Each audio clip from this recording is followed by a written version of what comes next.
Guys এখান থেকে তিলের নাড়ুর সাথে সাথে আমার দিদা করছে নারকেলের নাড়ু, আর সেটা কিন্তু গুড় দিয়ে করছে। অনেকে চিনি দিয়ে করো, কিন্তু আমার চিনি দিয়ে একটু ভালো লাগে না। তোমার ভালো লাগে দিদা? বাবা, আর এখানে কিন্তু তিলের নাড়ুর আয়োজন হচ্ছে, ঠিক আছে? এই যে তিল, আর আমার দিদার নাকি প্রেশার বেড়ে যায়।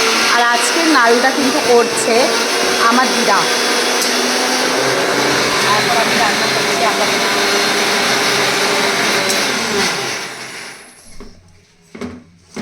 আমাদের বাড়ি আজকে নাড়ুই নাড়ু।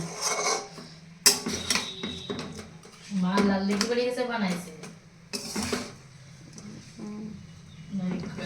তো ছোট মা মিক্সি গেছে বানাইছে, তার আগে বাড়ি গেছে বানাইছে আর লাল চা। আমার দিদা যেখানে যায় শুধু রান্না রান্না রান্না। একবার নারকেলের নাড়ু মানে এই বাড়ি করে, মানে আমার দিদার এতগুলো ছেলে মেয়ে যে এই বাড়ি একটা এই করতে হয়, নাতনি বাড়ি গিয়ে করতে হয়, সব জায়গায় খালি কাজ করতে হয়, কোথাও বসে যেতে পারে না। এখন শেষ যদি কারোর বাড়ি থাকে সেটা হলো আমাদের বাড়ি, শেষ বাড়ি আমাদের করে দিলে হয়ে যাবে, সব জ্বালা মিটে যাবে আমার দিদা। সব বাড়ি, মেয়ে বাড়ি গেলেও তাই করতে হয়। বড় মাসির বাড়ি রয়েছে এখনো বড় মাসিদের বাড়ি, সেটা তো করা লাগে না, কারণ দিদা বাড়ি আর মাসির বাড়ি কাছাকাছি, তো দিদা বানাবে সেটাই মাসিদের বাড়ি দিয়ে আসবে সাথে।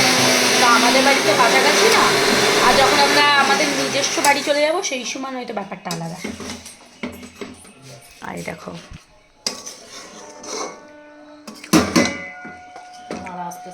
আর এই জায়গা, এই দেখো যেই চালটা ইয়ে করা ছিল, চালের সঙ্গে তিল পিসাই যাচ্ছে, পিসাই হবে। দেখো তিল, এগুলো একটু খাই দেখ কেমন টেস্টি লাগে।